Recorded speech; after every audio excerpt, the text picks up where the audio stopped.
श्री गजानन गणपति महाराज की जय। सनातन धर्म की जय।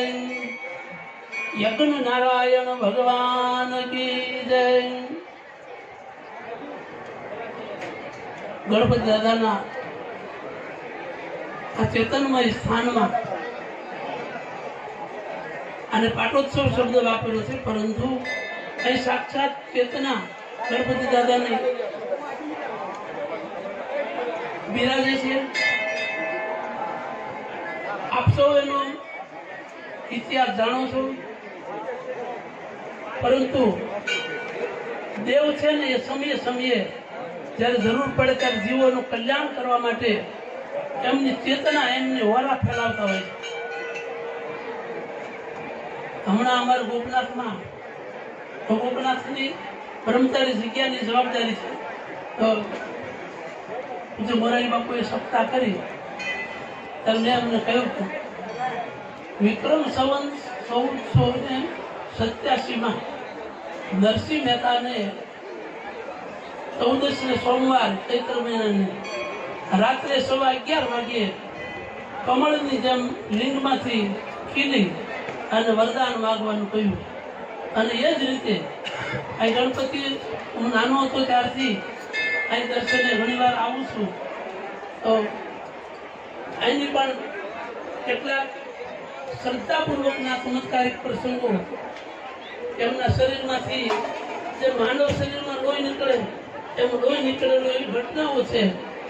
અને ગણપતિ દાદા ફરીથી આજે 5 વર્ષ પહેલા જાગૃત થઈ અને આ માનવ સમુદાયનું એમના સેવકોનું કલ્યાણ કરવા માટે ફરી પાછા અત્યારે સાક્ષાત એ બિરાજમાન થયા છે અને એનો લાભ આપ સૌ લઈ રહ્યા છો એ ધનભાગી છો।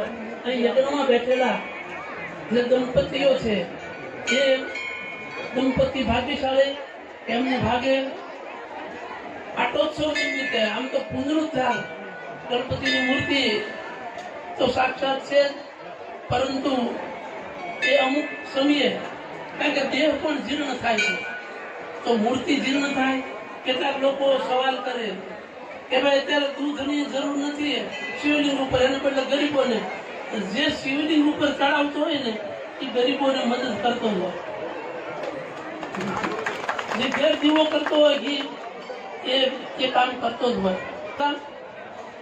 મારી પાસે 2 શિક્ષિત માણસો આવ્યા, અખંડ દીવો શરૂ હતો, મને કે આ અખંડ દીવો શરૂ છે તો એના બદલે કોઈ ગરીબને આપીએ તો કેમ થાય? એ બરાબર છે, પણ અખંડ દીવો ચાલુ છે ને એટલે શ્રદ્ધાપૂર્વક બધી બહેનો માતાઓ પોતાના વાટકામાં ઘી લઈ અને આવે અને એ આ પાણી મારી ભરી દેશે। પણ જેને એમ કહેવામાં આવે કોઈ ગરીબને આપવું છે તો કોઈ આપે નહીં।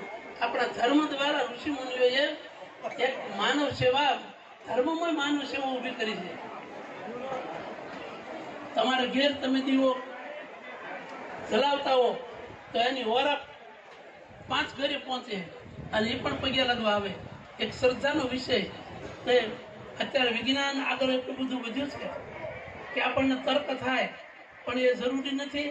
આપણા ઋષિમુનિઓએ જે રાહ સીંધ્યો છે, આ પાટોત્સવ શું કામે છે? આખું વર્ષ પગે લાગીને આપણે ભગવાનના ચરણોમાં આપણા પાપ ધરીએ છીએ। હે પ્રભુ ભલું કરજો, અમારા દોષો, અમારા સંકલ્પો, માનતાઓ બધું, એટલે એ મૂર્તિ છે ને એમાં મલિનતા આવે।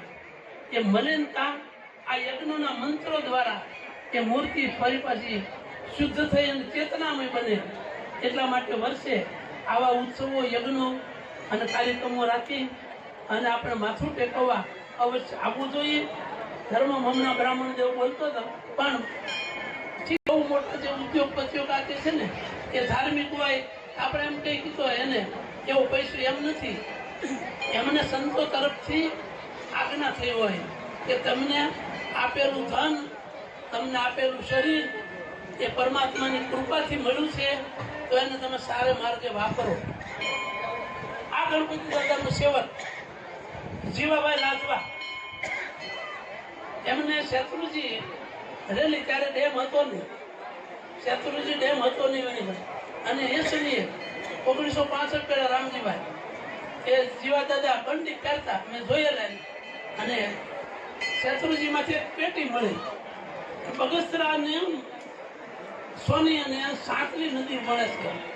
શેત્રુજીને સાંતલી, ઠેબી, નાવલી આ બધી નદીઓ મળે છે.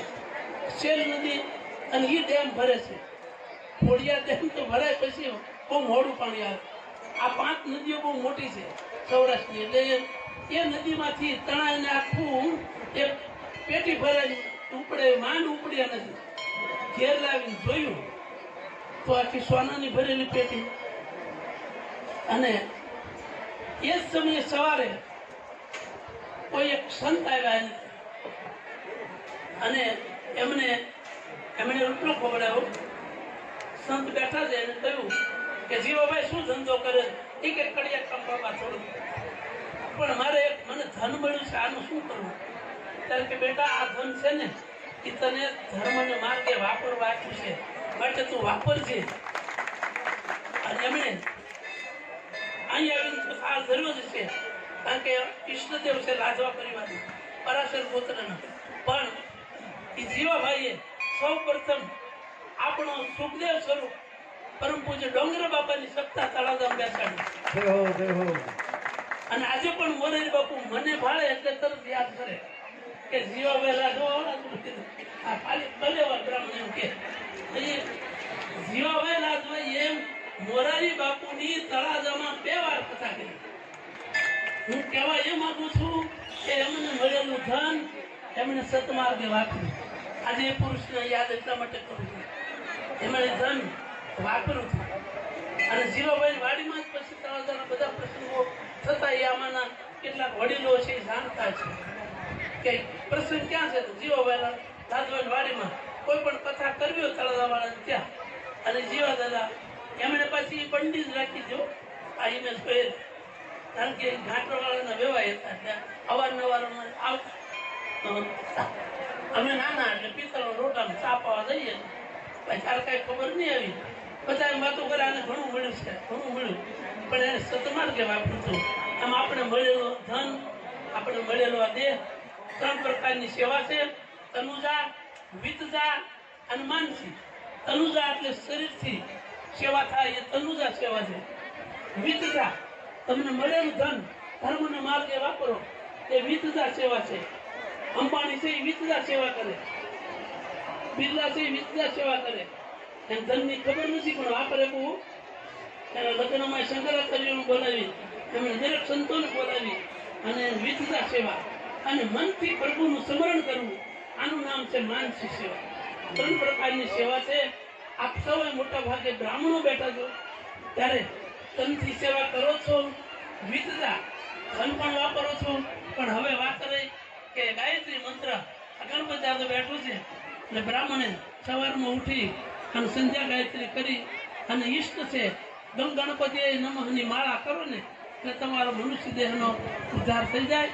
અને આવા ઉત્સવોમાં ભાગ લઈ સહકાર આપી અને માનવ દેહને સાર્થક કરી અને સૌ હળીમળી સંપથી રહી પરિવારમાં સારા સંસ્કારો પ્રગટ થાય. આજે એ જરૂર છે યુવાધનમાં.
મહેનત કરે ત્યારે મૂર્તિ મલિન થાય, આપણા ઉપર જેમ ધૂળ ચડે એમ એમાં એટલે મંત્રો દ્વારા યજ્ઞ કરી અને ફરી પાછી એને પવિત્રતા આપી અને એને ચેતના કહેવાય. ચેતના એટલે ઉત્સાહ.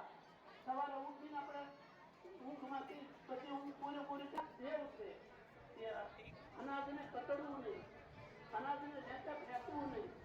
તો એ પ્રસાદ જે તમને મળે છે ને એનાથી આપણું મન, બુદ્ધિ અને શરીર બંને પવિત્ર થાય. ખૂબ મહિમા છે પ્રસાદનો. એવો પ્રસાદ સારી રીતે લો, પણ ગણપતિ દાદાના આ કામને એના તરફની શ્રદ્ધા ક્યારે ચૂકશો નહીં. અટકી રહેજો. તમારો સંકલ્પ કદાચ ન સિદ્ધ થાય તો એ તો આપણા કર્મ અનુસાર. પણ 3 પ્રકારની સેવા મેં નીચે કહી. એક વિશુદ્ધ કરો